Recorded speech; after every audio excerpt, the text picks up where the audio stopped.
আমের কাশ্মীরি আচার হয়তো আপনারা অনেকেই খেয়েছেন বা বানিয়েছেন। কিন্তু কখনো কি আমড়ার কাশ্মীরি আচার ট্রাই করেছেন? যদি না করে থাকেন তাহলে আজকের রেসিপি আপনার জন্য। আসসালামু আলাইকুম দর্শক, সবাইকে জানাচ্ছি আন্তরিক শুভেচ্ছা। আজ আমি আপনাদের সাথে শেয়ার করব সবচেয়ে সহজ কিন্তু সবচেয়ে মজার আমড়ার কাশ্মীরি আচার রেসিপি। খুবই অল্প সময়ে ঘরে থাকা সামান্য কিছু মসলা দিয়ে দারুণ মজার এই আচারটি তৈরি করে নিতে পারবেন। আশা করছি বরাবরের মতো আমার আজকের রেসিপিও আপনাদের ভীষণ ভালো লাগবে। আর রেসিপি ভালো লাগলে ভিডিওটিতে একটি লাইক করে দেওয়ার অনুরোধ জানাচ্ছি। আমড়ার কাশ্মীরি আচার তৈরি করতে আমি প্রথমে এখানে ১.৫ কেজি পরিমাণ বড় সাইজের আমড়া নিয়ে নিয়েছি। আমি আমড়াগুলোর খোসা ছাড়িয়ে নিয়েছি। খোসা ছাড়ানোর পর আমড়া থেকে একটা কষ বের হয়। তাই আমড়াগুলোকে পরিষ্কার পানি দিয়ে খুব ভালোভাবে ধুয়ে নিতে হবে। আমি সবগুলো আমড়া খুব ভালোভাবে ধুয়ে তারপর পানি ঝরিয়ে নিয়েছি। এখন এগুলোকে আমি আমার পছন্দ মতো সাইজ করে কেটে নেব। ছুরি অথবা বটির সাহায্যে এভাবে করে আটিটা বাদ দিয়ে আমড়াটাকে কেটে নিতে হবে। দেখে নিশ্চয়ই বুঝতে পারছেন কাজটা আমি কিভাবে করছি। তবে খুব বেশি পারদর্শী না হলে ছুরি দিয়ে কাজটা করতে যাবেন না, কারণ ছুরি দিয়ে করা অনেকটাই টাফ। সেক্ষেত্রে কিন্তু দা অথবা বটি দিয়ে কাজটা আপনারা খুব সহজেই করতে পারবেন। সবগুলো আমি আটি ছাড়িয়ে নিয়ে একই সাইজ করে কেটে নিয়েছি। এখন আচারের জন্য কিছু মশলা রেডি করে নেব। আমি এখানে কিছু আদা জুলিয়ান কাট করে কেটে নিয়েছি। আর ৪টে শুকনো মরিচ আমি বিচি ছাড়িয়ে নিয়ে এভাবে কাঁচির সাহায্যে চিকন চিকন করে কেটে নিয়েছি। আমাদের মশলা রেডি। এখন আচার তৈরি করতে চলে যাব। প্রথমে চুলায় একটি প্যান বসিয়ে দিয়ে দেব ৩ কাপ পরিমাণ চিনি। এই আচারটাতে চিনির পরিমাণটা একটু বেশি লাগবে, অনেকটা মোরব্বা আচারের মতো। আমি এখানে ১.৫ কেজি আমড়ার জন্য ১.৫ কেজির মতো চিনি ইউজ করেছি। দিয়ে দেব ২ কাপ পরিমাণ পানি। চিনি এবং পানি একসাথে ভালোভাবে মিশিয়ে নিয়ে অপেক্ষা করব চিনিটা ফুটে ওঠা পর্যন্ত। চিনিটা গলে গিয়ে খুব ভালোভাবে ফুটে উঠলে দিয়ে দেব জুলিয়ান কাট করে কেটে রাখা আদার টুকরোগুলো এবং লাল মরিচের কুচিগুলো। দিয়ে দেব ১ চা চামচ বা স্বাদ মতো লবণ। মূলত আদা আর মরিচের ফ্লেভারটাই কিন্তু কাশ্মীরি আচারের বিশেষত্ব।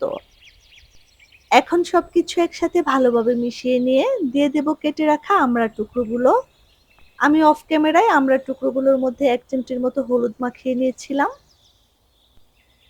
এখন আমড়ার টুকরোগুলোকে খুব ভালোভাবে চিনি শিরার সাথে মিশিয়ে নিয়ে ঢাকনা দিয়ে এটাকে মিডিয়াম তাপে রান্না করতে হবে ৭ থেকে ৮ মিনিটের মতো। মানে আমড়ার টুকরোগুলো ৮০% সেদ্ধ হয়ে যাওয়ার আগ পর্যন্ত। ৭-৮ মিনিট সেদ্ধ করে নেওয়ার পর আমড়ার কালারটা অনেকটাই চেঞ্জ হয়ে গিয়েছে।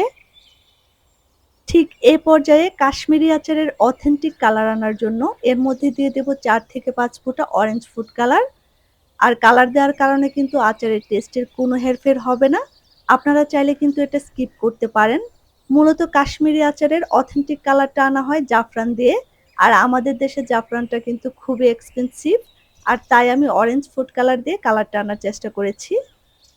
এখন এটাকে ঢাকনা দিয়ে আবারও মিডিয়াম তাপে রান্না করব ১০ থেকে ১৫ মিনিটের মতো। আর মাঝখানে কিন্তু আচারটাকে একটু পরপর ঢাকনা উঠিয়ে নেড়েচেড়ে দিতে হবে, নতুবা চিনির শিরাটা উতলে গিয়ে গড়িয়ে পড়তে পারে। চিনির শিরার মধ্যে সেদ্ধ হওয়ার কারণে আমড়ার কালারটা কিন্তু অনেকটাই চেঞ্জ হয়ে এসেছে। আচারটা প্রায় হয়ে এসেছে। আপনারা যদি আচারটাকে সংরক্ষণ করতে চান তাহলে এ পর্যায়ে ১ টেবিল চামচের মতো ভিনেগার এড করে দিতে পারেন। এটা কিন্তু আচারটাকে দীর্ঘদিন পর্যন্ত ভালো রাখবে। আর আপনারা যদি ভিনেগার দিতে না চান সেক্ষেত্রে আচারটাকে মাঝে মাঝে রোদে দিয়ে ফ্রিজের নরমালে রেখেও দীর্ঘদিন পর্যন্ত সংরক্ষণ করে খেতে পারবেন। ভিনেগার অ্যাড করার পর কিন্তু খুব বেশি সময় রান্না করার প্রয়োজন নেই। ৪ থেকে ৫ মিনিট রান্না করে নামিয়ে নিতে হবে। আমার আচারটা হয়ে গিয়েছে। আচারের শিরাটাও অনেকটা ঘন হয়ে এসেছে। আমি হালকা ঘন থাকা অবস্থায় চুলা থেকে নামিয়ে নেব, কারণ ঠান্ডা হয়ে যাওয়ার পর কিন্তু এটা আরো কিছুটা ঘন হয়ে আসবে। এখন এটাকে ঢাকনা দিয়ে রেখে দিতে হবে ৭ থেকে ৮ ঘন্টার জন্য। আমি এটাকে সারা রাতের জন্য ঢাকনা দিয়ে রেখে দিয়েছিলাম। এতে করে কিন্তু শিরা শোষণ করে নিয়ে আচারটা অনেকটাই রসালো হয়ে গিয়েছে এবং আচারের মধ্যে একটা আকর্ষণীয় কালারও চলে এসেছে। এই আচারটা দেখতে যেমন আকর্ষণীয়, খেতেও কিন্তু মাশাআল্লাহ অসাধারণ হয়ে থাকে। আদা আর মরিচের ফ্লেভারের কারণে মুখে দেওয়ার পর কিন্তু একটা দারুণ স্বাদ পাওয়া যায়। আর আপনি যদি কাউকে এটা একবার বানিয়ে খাওয়ান, সে আপনার কাছে এটা বারবার খেতে চাইবে। আশা করছি আজকের রেসিপি আপনাদের সবার ভালো লেগেছে। আর রেসিপি ভালো লাগলে আমার চ্যানেলটি সাবস্ক্রাইব করে আমার পাশে থাকবেন। আর লাইক, কমেন্ট এবং শেয়ার করে আমাকে সাপোর্ট করবেন প্লিজ। ইনশাআল্লাহ দেখা হবে পরবর্তী কোনো রেসিপিতে। আল্লাহ আমাদের সবাইকে ভালো রাখুক। আসসালামু আলাইকুম।